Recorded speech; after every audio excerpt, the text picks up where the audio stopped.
सोना, एक धातु जो हजारों सालों से इंसानों को मोहित करती आ रही है। इसकी चमक और दुर्लभता ने इसे दौलत और ताकत का प्रतीक बना दिया है। लेकिन यह कीमती धातु आती कहां से है? यह धरती की गहराइयों से निकलती है, कुछ खास जगहों पर जहां इसे जायंट गोल्ड प्रोविंस कहते हैं। यह प्रोविंस एक जियोलॉजिकल कमाल है जहां बहुत ज्यादा सोना होता है और अक्सर दूसरे कीमती धातु भी। ये धरती के डायनामिक प्रोसेसेस को समझने के लिए जरूरी हैं और मिनरल रिसोर्सेज कैसे बनते हैं ये बताते हैं। जायंट गोल्ड प्रोविंस दुनिया भर में यूं ही कहीं भी नहीं होते। ये कहां होंगे? ये धरती के टेक्टोनिक प्लेट्स और हमारे ग्रह को बनाने वाली ताकतों से जुड़ा है। ज्वालामुखी, भूकंप और महाद्वीपों का धीमा लेकिन लगातार चलना इन सोने के खजानों को बनाने में भूमिका निभाते हैं। इन प्रोसेसेस को समझना एक्सप्लोरेशन और खोज के लिए बहुत जरूरी है। ये जियोलॉजिस्ट्स को उन जगहों को ढूंढने में मदद करता है जहां सोना मिलने की सबसे ज्यादा संभावना है। धरती की ऊपरी परत को एक बड़े पजल की तरह सोचो, जिसके टुकड़े हमेशा बदलते और आपस में मिलते रहते हैं।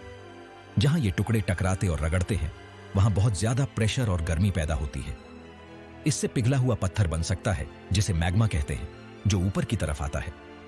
जैसे जैसे मैग्मा ऊपर आता है, ये सोने समेत कई घुले हुए धातुओं को अपने साथ लाता है, जो बाद में जमकर मिनरल डिपॉजिट्स बनाते हैं। इन जियोलॉजिकल प्रोसेसेस को होने में लाखों साल लग सकते हैं। बहुत लंबे समय में सोना धरती के मैंटल में बहुत कम मात्रा से बढ़कर मोटी नसों और डिपॉजिट्स में इकट्ठा हो जाता है। जायंट गोल्ड प्रोविंस की स्टडी हमें बहुत पुराने समय की झलक दिखाती है और उन जियोलॉजिकल फोर्सेस के बारे में बताती है जिन्होंने हमारे ग्रह को बनाया और इसमें मिनरल रिसोर्सेज भरे। सोने के भंडार सब एक जैसे नहीं होते हैं। ये कई रूपों में आते हैं। हर एक की अपनी अलग खासियत और अलग उत्पत्ति होती है। भूवैज्ञानिक इन भंडारों को कई फैक्टर्स के आधार पर क्लासिफाई करते हैं, जैसे आसपास के चट्टानों का प्रकार, सोने के साथ मिलने वाले खनिज और वो जियोलॉजिकल प्रोसेसेस जिनसे ये बने। इन क्लासिफिकेशंस को समझना एक्सप्लोरेशन और रिसोर्स मैनेजमेंट के लिए बहुत जरूरी है। सोने के भंडारों को क्लासिफाई करने में एक मेन फैक्टर है जियोडायनामिक एनवायरनमेंट। इसका मतलब है बड़े पैमाने पर लगने वाले जियोलॉजिकल फोर्सेस जैसे टेक्टोनिक प्लेट्स और ज्वालामुखी। अलग अलग जियोडायनामिक एनवायरनमेंट से अलग अलग तरह के सोने के भंडार बनते हैं। जैसे ओरोजेनिक गोल्ड डिपॉजिट्स आमतौर पर पहाड़ी इलाकों में पाए जाते हैं, जो टेक्टोनिक प्लेट्स के टकराने से बनते हैं। एक और इंपॉर्टेंट फैक्टर है इनके बनने की गहराई। कुछ भंडार जमीन की सतह के पास बनते हैं, जबकि कुछ जमीन के बहुत नीचे। अलग अलग गहराई पर टेम्परेचर और प्रेशर का असर खनिजों के बनने और सोने के जमा होने के तरीके पर पड़ता है, और इसका असर सोना निकालने के तरीकों पर भी पड़ता है। आखिर में भंडार की उम्र भी इसके बनने के बारे में क्लूज देती है। पुराने भंडारों में समय के साथ काफी बदलाव आ सकते हैं, जैसे वेदरिंग, इरोजन और दूसरे जियोलॉजिकल प्रोसेसेस की वजह से। इससे उन्हें पहचानना और उनसे सोना निकालना मुश्किल हो सकता है। जैसे इसके नाम से ही पता चलता है, ओरोजेनिक गोल्ड डिपॉजिट्स पहाड़ बनने के प्रोसेसेस से जुड़े होते हैं। ये डिपॉजिट्स धरती की गहराई में बनते हैं, जहां टेक्टोनिक प्लेट्स टकराती हैं और बहुत ज्यादा प्रेशर और हीट पैदा करती हैं। इस जियोलॉजिकल हलचल से मिनरल रिच फ्लूइड्स बन सकते हैं, जिनमें गोल्ड भी होता है। फिर ये फ्लूइड्स रॉक्स में क्रैक्स और फॉल्ट्स के जरिए बहते हैं और आखिरकार गोल्ड को वेन्स और लोड्स में डिपॉजिट कर देते हैं। ओरोजेनिक गोल्ड डिपॉजिट्स अक्सर पुरानी माउंटेन रेंजेस में पाए जाते हैं, जैसे कनाडा, ऑस्ट्रेलिया और साउथ अमेरिका में। लाखों सालों से इन एरियाज में जबरदस्त टेक्टोनिक एक्टिविटी हुई है, जिससे गोल्ड डिपॉजिट्स बनने के लिए परफेक्ट कंडीशंस बनी हैं। गोल्ड आमतौर पर क्वार्ट्ज वेन्स में मिलता है, अक्सर पायराइट और आर्सेनोपिराइट जैसे दूसरे मिनरल्स के साथ। ओरोजेनिक गोल्ड डिपॉजिट्स का बनना एक कॉम्प्लिकेटेड प्रोसेस है, जिसमें कई स्टेजेस होते हैं। सबसे पहले टेक्टोनिक प्लेट्स के टकराने से बहुत ज्यादा प्रेशर और हीट बनती है, जिससे रॉक्स पिघलकर मैग्मा बन सकती है। फिर यह मैग्मा आसपास की रॉक्स में घुस सकता है और अपने साथ डिसॉल्व्ड मेटल्स ला सकता है। जैसे जैसे मैग्मा ठंडा होता है और जमता है, ये फ्लूइड्स रिलीज करता है, जो गोल्ड और दूसरे मिनरल्स को क्रैक्स और फिशर्स तक ले जा सकते हैं। समय के साथ ये फ्लूइड्स गोल्ड को कॉन्सेंट्रेटेड वेन्स और लोड्स में डिपॉजिट कर सकते हैं। इन डिपॉजिट्स का साइज और रिचनेस बहुत अलग अलग हो सकता है। ये इस बात पर डिपेंड करता है कि जियोलॉजिकल प्रोसेसेस कितने इंटेंस थे और गोल्ड बेयरिंग फ्लूइड्स कितने अवेलेबल थे। कार्लिन टाइप गोल्ड डिपॉजिट्स, जिनका नाम नेवादा, अमेरिका में कार्लिन ट्रेंड के नाम पर रखा गया है, एक यूनिक और रहस्यमय तरह के गोल्ड डिपॉजिट हैं। ओरोजेनिक डिपॉजिट्स में मिलने वाले दिखाई देने वाले सोने से अलग, कार्लिन टाइप का सोना आमतौर पर बहुत छोटा होता है और पूरी होस्ट रॉक में फैला होता है। इससे इसे देखकर पहचानना मुश्किल हो जाता है और एक्सप्लोरेशन के लिए इसमें एडवांस्ड जियोकेमिकल टेक्निक्स की जरूरत पड़ती है। ये डिपॉजिट्स अक्सर सेडिमेंट्री रॉक्स में पाए जाते हैं, खासकर उन चट्टानों में जिनमें हाइड्रोथर्मल फ्लूइड्स के कारण बदलाव आए हैं। सोना आमतौर पर आर्सेनिक, एंटीमनी और मरकरी के साथ मिलता है, जिन्हें एक्सप्लोरेशन के दौरान इंडिकेटर एलिमेंट्स की तरह इस्तेमाल किया जा सकता है। कार्लिन टाइप डिपॉजिट्स कैसे बनते हैं, इसकी असली प्रक्रिया अभी भी बहस का विषय है, लेकिन माना जाता है कि इसमें होस्ट रॉक के जरिए गर्म और मिनरल रिच फ्लूइड्स का सर्कुलेशन शामिल होता है। एक थ्योरी कहती है कि ये फ्लूइड्स धरती की गहराई से आते हैं और शायद मैग्मेटिक एक्टिविटी से जुड़े होते हैं। जैसे जैसे ये फ्लूइड्स ऊपर की तरफ आते हैं, ये आसपास की चट्टानों के साथ रिएक्ट करते हैं, सोने और दूसरे एलिमेंट्स को घोलते और आगे ले जाते हैं। जब फ्लूइड्स को सही केमिकल कंडीशन मिलती है, जैसे पीएच या टेम्परेचर में बदलाव, तो सोना घोल से बाहर निकल जाता है और चट्टान के अंदर बारीक कणों में फैल जाता है। एक और थ्योरी कहती है कि कार्लिन टाइप डिपॉजिट्स बारिश के पानी यानी मीटियोरिक वाटर के होस्ट रॉक के साथ रिएक्शन से बनते हैं। बारिश का पानी चट्टानों से सोने और दूसरे एलिमेंट्स को घोल सकता है और फिर उन्हें फॉल्ट्स और फ्रैक्चर के रास्ते ले जा सकता है। जब फ्लूइड्स को रिड्यूसिंग एनवायरनमेंट मिलता है, जैसे ऑर्गेनिक मैटर से भरपूर जोन, तो सोना जमा हो जाता है और बिखरी हुई मिनरलाइजेशन बन जाती है। Section 5. Epithermal or porphyry gold. Jwalamukhi on the Khazana. Epithermal gold deposits zameen with ziyada gehrai in knot form. Taur on a kilometer with kam gehrai in. Aksar. This Jwalamukhi activities of the Sath Judar are Aise ila Akon in Jahan Garam, mineral-rich fluids zameen of the Karib circulate kate are. This fluids gold to veins, stockworks, or disseminated deposits in Jamakar Kanar, Aksar silver or Dusra base metals of the Sath. Porphyry gold deposits, Dusri towards Earth's crust of the inside Garayan form are Toron Bade igneous rock intrusions, Jinko porphyries Ketear, of the Sath Judar are. This intrusion's hydrothermal systems Banakan are that aspas of the rocks in circulate Kartear, gold or Dusra metals to veins or disseminated deposits in Jamakartear. Porphyry deposits Aksarbade or low-grade are. Jiski for large-scale mining operations ki zarurat hoti this. Epithermal or porphyry deposits donohi gold or Dusra metals of the important sources are. This dunya of the Kai Hison in Paya Jate are. Jismain South America in Andes Mountains, southwestern US, or Pacific Rim Shamila. These deposits the formation complex hota this, Kai factors with Prabhavit hota this, Jismain magma the composition, host rocks ki nature, or tectonic environment Shamila. Epithermal deposits Aksar Abni, distinctive textures or mineral assemblages with Pechanjate are. In mine Kai minerals Hokanar, Jismain quartz, Adularia, Calcite, or Kai sulfides Shamilar. Porphyry deposits Taur on Apni Beti size or low grade with Pechanjate are. Gold Aksar whole rock in Bikra hota this. In main copper, molybdenum or Dusra metals also Hokanar. Section 6. Iron oxide copper gold, a complex mix. Iron oxide copper gold deposits, yea IOCG, a unique type of the mineral deposit are Jinmine complex mineralogy or iron oxide minerals the combination hota this. These deposits in typically copper or gold hota, this south in significant amounts in iron oxides, jaisi hematite or magnetite, also are in main or also metals hokan are, including uranium, rare earth elements or cobalt. IOCG deposits kaitara of the geological environments in Payajatea, Aksarbade igneous intrusions or hydrothermal activity of the Sath. These deposits of the formation, the exact process Abhi also debated this.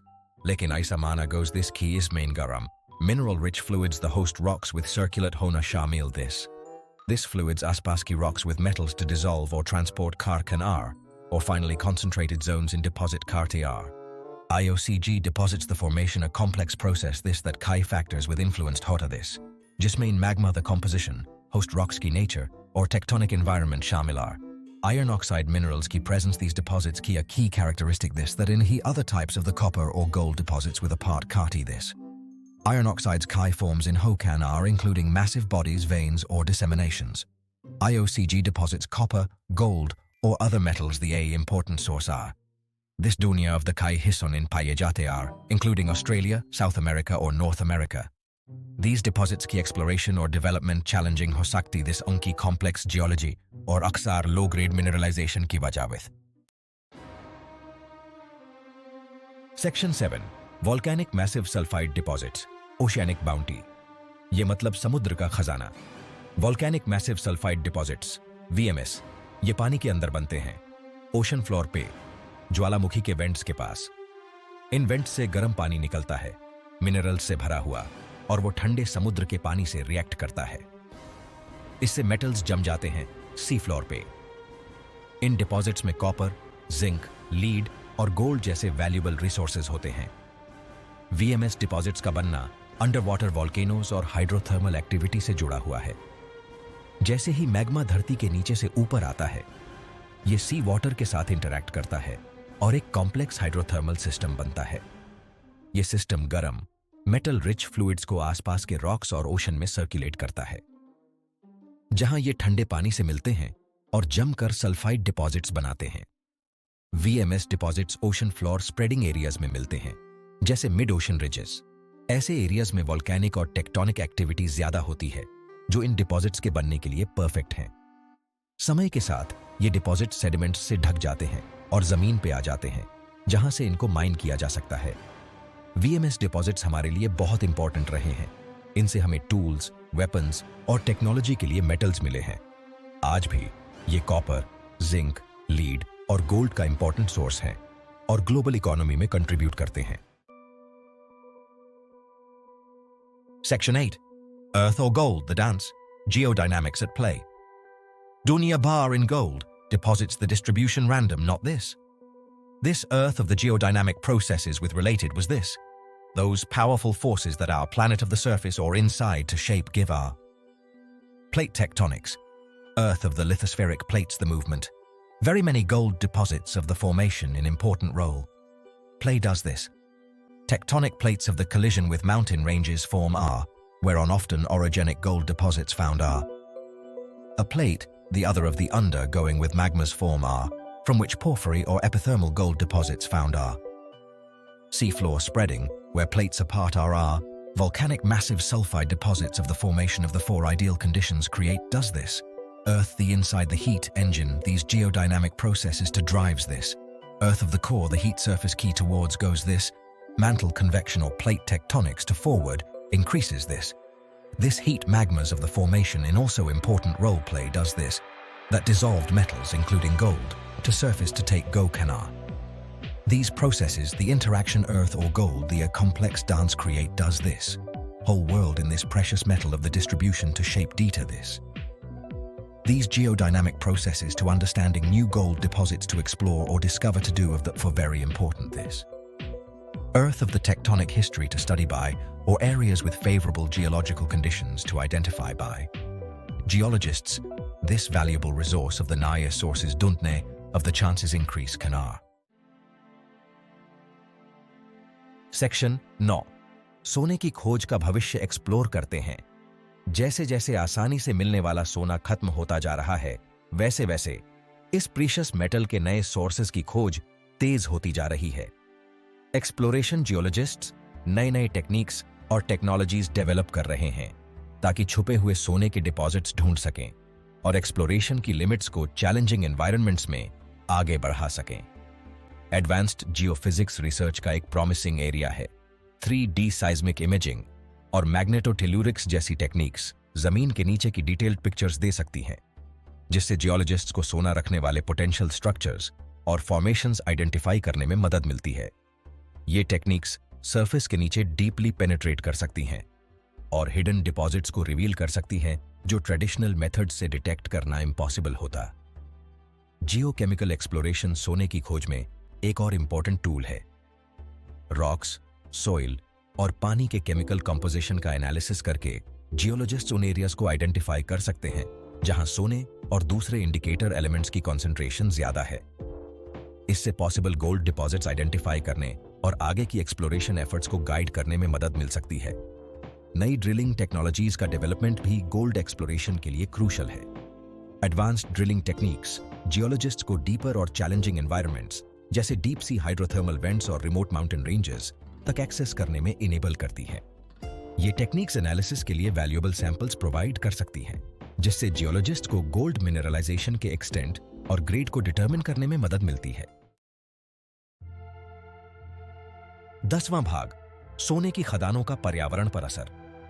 सोने की खदान किसी भी दूसरी खदान की तरह पर्यावरण पर असर डालती है।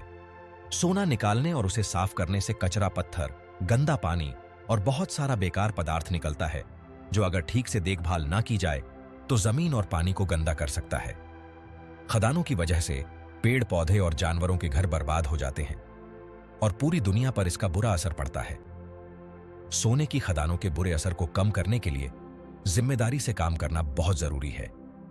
इसका मतलब है कि जमीन को कम से कम नुकसान पहुंचाना, कचरे को सही तरीके से ठिकाने लगाना और खदान बंद होने के बाद उस जगह को फिर से हरा भरा बनाना। आजकल ज्यादातर कंपनियां पर्यावरण और लोगों की सुरक्षा का ध्यान रखते हुए सोने की खदान चलाने के नए और अच्छे तरीके अपना रही हैं। सोना साफ करने के लिए साइनाइड का इस्तेमाल एक बड़ी चिंता का विषय है। साइनाइड एक बहुत ही खतरनाक रसायन है जिसका इस्तेमाल पत्थर से सोना अलग करने के लिए किया जाता है। हालांकि यह असरदार है, लेकिन अगर इसे सही तरीके से इस्तेमाल ना किया जाए तो यह लोगों और पर्यावरण के लिए बहुत खतरनाक हो सकता है। सोने की खदानों में साइनाइड के इस्तेमाल और निपटान के लिए सख्त नियम और बेहतरीन तरीके हैं। सोने की खदानों के बुरे असर को सोच समझकर योजना बनाने, जिम्मेदारी से काम करने और लगातार निगरानी रखने से कम किया जा सकता है।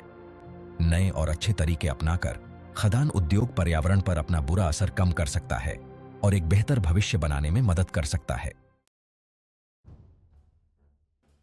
11वां भाग, निष्कर्ष, एक सुनहरा विरासत। सोना, एक धातु जो हजारों सालों से इंसानों को मोहित करता आया है, आज भी हमारी दुनिया में एक खास जगह रखता है। गहनों और सिक्कों में इसके इस्तेमाल से लेकर इलेक्ट्रॉनिक्स और दवाइयों तक सोना हमारे समाज में एक महत्वपूर्ण भूमिका निभाता है। सोने के भंडारों के निर्माण और उत्पत्ति को समझना इस कीमती संसाधन की निरंतर आपूर्ति सुनिश्चित करने के लिए बहुत जरूरी है। सोने के विशाल क्षेत्र, भूगर्भीय खजाने जिनमें सोने की भारी मात्रा होती है, जटिल भूगतिशील प्रक्रियाओं के माध्यम से बनते हैं। प्लेट टेक्टोनिक्स, ज्वालामुखी और जलतापीय गतिविधि इन उल्लेखनीय भूगर्भीय संरचनाओं के निर्माण में भूमिका निभाते हैं। इन प्रक्रियाओं का अध्ययन करके भूवैज्ञानिक पृथ्वी के छिपे हुए रहस्यों को उजागर कर सकते हैं और सोने के नए स्रोतों की खोज कर सकते हैं। सोने के भंडारों की विविधता पहाड़ी क्षेत्रों में ऑरोजेनिक सोने से लेकर सेडिमेंट्री चट्टानों में कार्लिन प्रकार के सोने तक हमारे ग्रह की गतिशील प्रकृति को दर्शाती है। प्रत्येक प्रकार के भंडार की अपनी अनूठी विशेषताएं होती हैं और निर्माण का इतिहास, जो पृथ्वी के भूगर्भीय विकास के बारे में बहुमूल्य जानकारी प्रदान करता है। इन भंडारों की खोज और अन्वेषण के लिए भूगर्भीय प्रक्रियाओं की गहरी समझ और उन्नत तकनीकों के अनुप्रयोग की आवश्यकता होती है। जैसे जैसे हम पृथ्वी के खनिज संसाधनों की खोज और उनका दोहन करते रहते हैं, यह जरूरी है कि हम इसे जिम्मेदारी से करें। टिकाऊ खनन प्रथाएं सोने के खनन के पर्यावरणीय प्रभाव को कम करने के लिए महत्वपूर्ण हैं और आने वाली पीढ़ियों के लिए एक स्वस्थ ग्रह सुनिश्चित करने के लिए हमारे द्वारा छोड़ी गई सुनहरी विरासत जिम्मेदार प्रबंधन की होनी चाहिए, न कि पर्यावरणीय क्षरण की। हमारे चैनल जियो वॉइसेस में आपका स्वागत है, जहां आपको भूविज्ञान, भूरसायन, संरचनात्मक विश्लेषण और पृथ्वी विज्ञान में कृत्रिम बुद्धिमत्ता के अनुप्रयोग के बारे में कई वीडियो मिलेंगे। कृपया लाइक और सब्सक्राइब करें और अधिसूचना घंटी पर क्लिक करना न भूलें। प्रश्न: मुझे नीचे एक टिप्पणी छोड़े।